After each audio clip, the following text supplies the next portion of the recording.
통일시대의 우리말 두 번째 시간입니다. 학습 목표 확인하고 갑니다. 남북한 언어의 차이를 이해할 수 있다.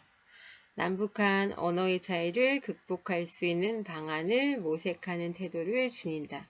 지난 시간에 이어서 본문 내용 살펴보도록 하겠습니다.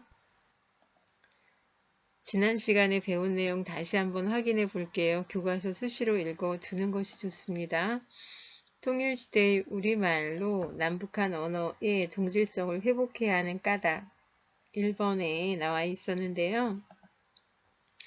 남북한 언어의 차이가 커지면 남북이 교류하고 화합하여 통일을 이루어 나가는데 걸림돌이 될 수 있기 때문에, 그래서 남북한 언어의 차이를 인정하고 조정하여 언어의 동질성을 회복해야 한다라는 게 제시되었습니다.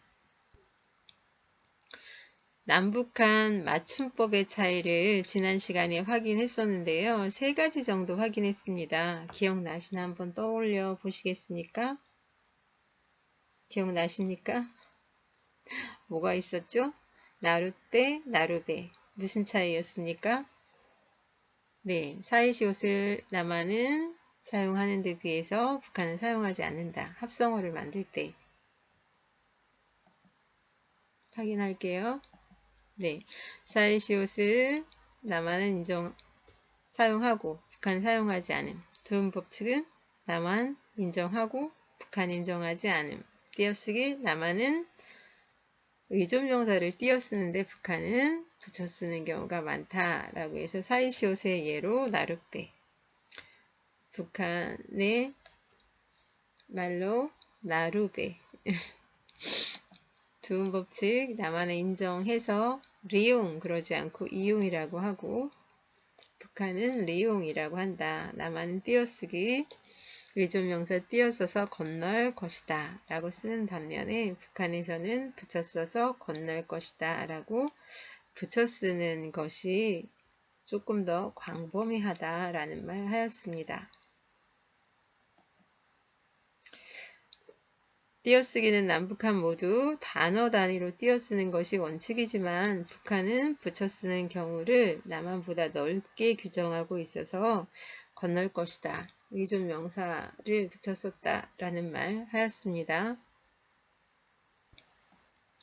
두음 법칙과 의존 명사 지난 시간에 부록을 살펴봤었습니다. 두음 법칙이란 일부 소리가 단어의 첫머리, 두음에 발음되는 것을 꺼려해서 나타나지 않거나 다른 소리로 발음되는 일을 두음 법칙이라고 한다. 그래서 리발소, 이모음 앞에 리을이 오는 걸 꺼려해서 이발소, 리역사, 마찬가지로 리을이 역사로 바뀌었고 리용, 그러지 않고 이용이라고 하였습니다. 의존 명사는 의미가 형식적이어서 다른 말 아래에 기대어 쓰이는 명사, 혼자 쓰이기 어려운 것, 것뿐, 대, 수 이런 말이 있는데 주의할 것, 들었을 뿐이야, 읽는데 3일 걸렸어, 것뿐, 대 이런 거 띄었습니다. 그렇다면 교과서 이어서 살펴봅니다. 다음으로 어휘 차이를 살펴볼게요. 어휘는 남북한 언어의 차이가 가장 심하게 나타나는 부분이에요. 맞춤법의 차이보다 더 심한 것이 이제 어휘 차이다 라는 것 제시하고 있습니다. 본문 한번 살펴봅니다. 남한에서는 교양 있는 사람들이 두루 쓰는 현대 서울말을 표준어로 정해서 쓰고 있는데 북한에서는 평양말을 표준으로 한 문화어를 쓰고 있어요. 분단 초기에는 북한에서도 서울말을 표준어로 인정하다가 1966년에 문화어를 제정해서 보급했는데 이 때문에 남한의 표준어와는 차이가 생기게 된 것이지요 라고 해서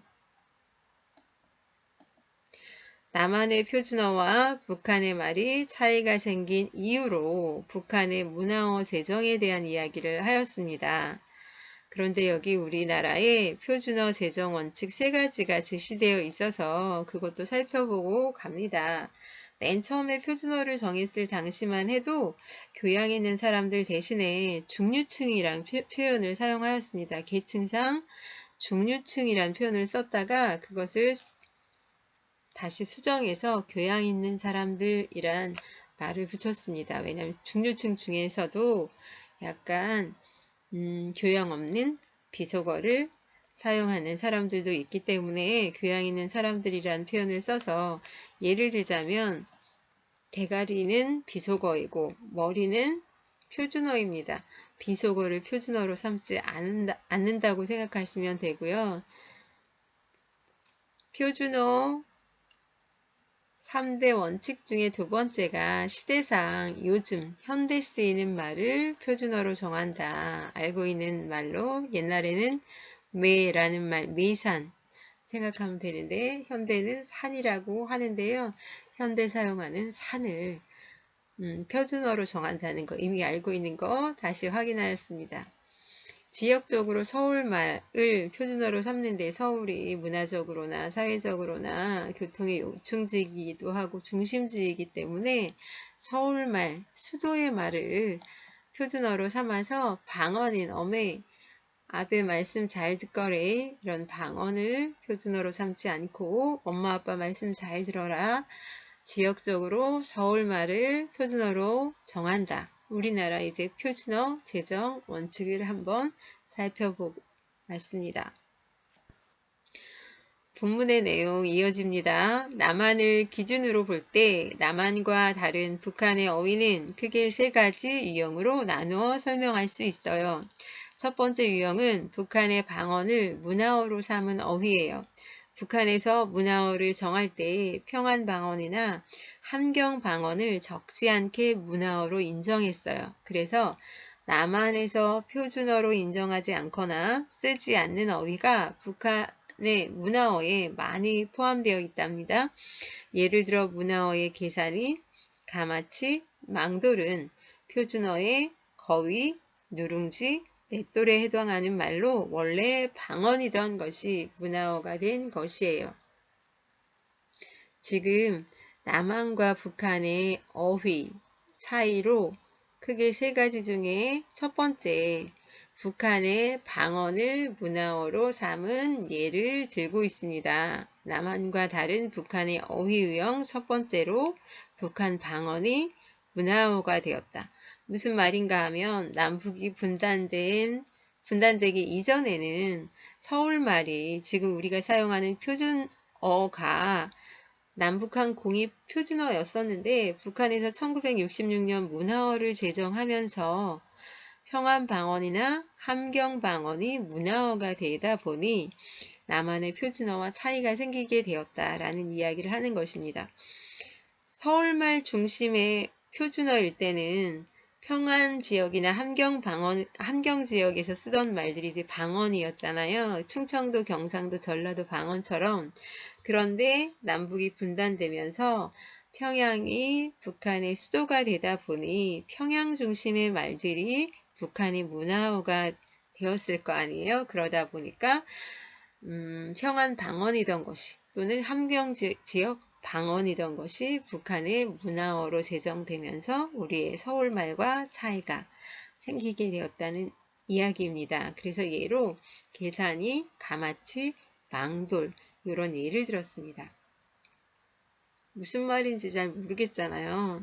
계산이는 거위, 가마치는 누룽지, 망돌은 맷돌이란 뜻이라는 거 확인해 두면 좋겠고 이 글에서는 구체적으로 설명 방법, 예를 들어 라고 했기 때문에 예시의 방법이 사용되고 있습니다.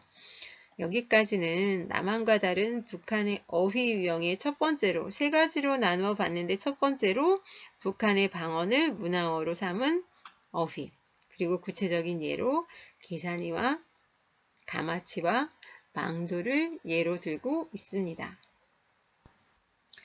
남북 간의 어휘 차이 두 번째 살펴봅니다. 두 번째 유형은 북한에서 남한과 다른 뜻으로 쓰는 어휘예요. 이런 어휘들은 이념과 제도가 영향을 미쳐 의미가 달라진 경우가 많아요. 아래 뜻풀이를 함께 볼까요? 이번 시간에는 남북한의 어휘 차이에 대해서 살펴보고 있는데 첫 번째는 북한의 방언이 문화어가 되면서 뜻이 달라졌다. 계산이 가마치 망돌의 예를 들었고요. 두 번째, 지금은 남한과 다른 북한의 어휘 유형 두 번째로 다른 뜻으로 쓰는 말. 그래서 북한에서 이념과 제도, 사회주의나 공산주의 영향을 받아서 의미가 달라진 예를 지금 소개하고 있습니다. 뭐가 있는가 하면 남한은 동무가 늘 친하게 어울리는 사람이란 뜻이라면 북한의 동무는 노동계급의 혁명 위협을 이룩하기 위하여 혁명 대오에서 함께 힘차게 싸우는 사람을 친하게 이르는 말. 북한에서도 물론 동무 그러면 늘 친하게 어울리는 사람이란 의미도 있는데 그거보다 노동계급의 혁명 위협을 이룩하기 위하여 혁명 대오에서 함께 힘차게 싸우는 사람을 친하게 이르는 말이 더 많이 사용되고 있다. 북한에서 동무라는 말이 이런 이념이나 제도에 영향을 미쳐서 쓰는 말로 사용되다 보니 남한에선 동무라는 말이 거의 사용되지 않아요. 선생님 어렸을 때만 해도 아주 친한 친구를 동무라는 표현을 많이 썼는데 요즘은 그 말을 잘 안 쓰게 되었어요. 어때요? 동무의 뜻풀이가 사뭇 다르지요? 북한 사전에도 늘 친하게 어울려 노는 사람이라는 뜻풀이가 있지만 남북분단 이전에는 그렇게 사용했으니까 가장 흔하게 쓰이는 의미를 비교하면 남한과는 전혀 달라요. 그래서 남한과 다른 뜻으로 쓰는 어휘의 예로 동무가 제시되고 있습니다. 그래서 설명 방법 여기도 예시가 사용되고 있다는 말 쓸 수 있습니다. 또 다른 예를 더 들어볼게요. 세포의 경우 남한에서는 생물학 용어로 쓰는데 북한에서는 어떤 집단에서 바탕을 이루는 단위가 되는 조직을 뜻해요. 바쁘다의 경우 북한에서는 힘에 부치거나 참기가 어렵다, 매우 딱하다의 뜻으로 자주 쓰여요. 그래서 공부하기가 바쁘다라는 말은 공부하기가 힘들다 라는 뜻이고 보기 바쁘다 라는 말은 보는 것이 딱하다 라는 뜻이죠. 그래서 다른 뜻으로 사용하는 어휘, 동무, 세포, 바빠 이런 몇 가지 예를 들고 있습니다. 여기까지 남한과 다른 북한의 어휘 유형 두 번째로 다른 뜻으로 쓰는 어휘. 그래서 동무, 세포, 바쁘다 세 개의 예를 들고 있습니다. 남북한의 언어 차이 두 번째 어휘 차이 그랬는데요. 어휘 차이로 이제 세 번째. 북한에서 분단 이후에 새로 만들어 쓰고 있는 어휘예요. 새로 만들어 쓰고 있는 어휘. 이런 어휘에는 다듬은 말이나 새로 만든 말이 있어요. 북한에서는 1960년대 중반부터 본격적으로 말 다듬기 운동을 전개하여 소리판, 우리의 음반을 소리판이라고 하고 끌차, 견인차를 끌차라고 하고 나이프를 밥상칼, 노크를 손기척 등과 같이 한자어나 외래어를 순 우리말로 다듬었어요. 그리고 사회주의 이념이나 북한 특유의 사상과 제도를 반영하여 노동영웅, 밥공장, 인민배우 같은 말을 새로 만들었지요. 노동, 이것도 두음법칙 적용 안 된다는 거 알 수 있는데요. 지금 남한과 다른 북한의 어휘, 세 번째로 북한에서 다듬은 말과 새로 생긴 말, 새로 만든 말을 사용하고 있다라는 말 나와 있는데요. 소리판, 끌차, 밥상칼, 손기척 바로 뒤에 제시하였습니다. 한자어나 외래어를 순 우리말로 다듬은 예. 소리판, 끌차는 한자어를 다듬은 것이고 밥상칼, 손기척은 외래어를 다듬었다는 것 여러분 알 수 있습니다. 노동영웅, 밥공장, 인민배우는 새로 만든 말이다 라고 하였습니다. 그래서 북한에서 다듬은 말 같은 경우 살펴보면 쉽고 자연스러우면서 북한의 정치 이념을 최대한 살릴 수 있는 언어를 쓰고자 한 일종의 언어 순화 운동이다. 크게 한자 폐지, 고유어 정리, 외래어 정리로 요약할 수 있는데 이를 통해서 남북한의 어휘의 차이를 가져왔다. 남한에서는 그냥 한자어를 쓰고 일부 외래어를 그냥 사용하는 경우가 있는데 북한에서는 한자나 외래어를 우리말로 다듬다 보니 차이가 더 심하게 나게 되었다라는 말 했고요. 또 북한에서 사회주의 이념이나 제도를 반영하여 새로 만든 말들이 있습니다. 그래서 사회주의 이념을 빠르게 전파하고 체제를 굳건히 다지기 위해서 새로운 말을 쓰게 되었는데 남북한의 언어 차이를 더 벌려놓는 계기가 되었다. 그래서 노동영웅, 밥공장, 인민배우 이렇게 새로 만든 말들이 있다. 제시하였습니다. 이번 시간에 배운 내용 살펴봅니다. 남한과 다른 북한의 어휘 유형 세 가지가 나와 있는데요. 방언을 문화어로 삼은 예로 계산이, 가마치, 망돌을 들었고 남한과 다른 뜻으로 쓰는 어휘로 동무, 세포, 바쁘다 라는 말이 제시되었고 분단 이후 새로 만들어 쓰는 어휘로 북한에서는 한자어나 외래어를 다듬은 말로 소리판, 끌차, 밥상칼, 손기척 이렇게 고유어로 이제 만들게 되었고 사회주의 이념이나 제도를 반영하여 새로 만든 말로 노동영웅, 밥공장, 인민배우라는 말을 사용하게 되었습니다. 그렇다면 북한에서 사회주의 이념이나 제도를 반영해서 새로 만든 말 뜻 한번 살펴보고 갑니다. 노동영웅은 8.15 광복 직후에 북한에서 말하는 세조국 건설을 위한 노력에서 애국적 열성과 혁신적 성과를 이룩한 일꾼을 나타내는 말이고요. 밥공장은 밥을 비롯한 여러 가지 주식물을 공업적인 방법으로 만들어서 근로자에게 공급하는 공장. 인민배우는 영화, 음악, 무용, 연극 분야에서 공훈을 세우고 국가적, 사회적 사업에서 애국적이며 헌신적인 활동을 한 배우에게 수여하는 인민칭호 또는 그 칭호를 받은 사람. 그래서 남한과 북한의 어휘 차이에 대해서 살펴보았습니다.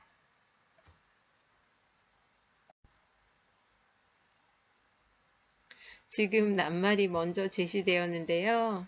확인 문제 살펴봅니다. 이 글을 바탕으로 할 때 다음 단어를 만든 방법이 다른 하나는 끌차, 소리판, 밥상칼, 손기청, 노동영 찾아보실래요? 뭘까요? 맞습니다.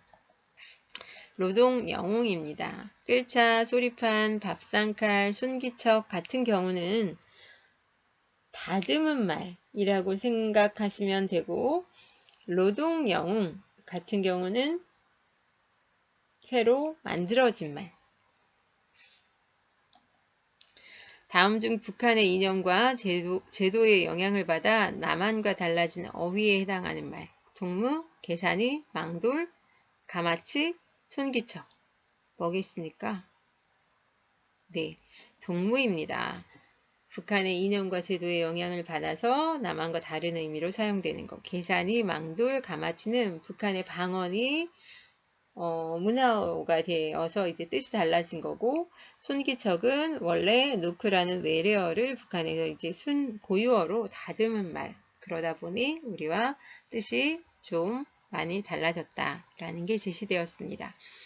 오늘은 여기까지 하려고 합니다. 본문의 내용을 살펴보시고 그리고 예에는 어떤 게 있는지 살펴보시기 바랍니다. 고생하셨습니다.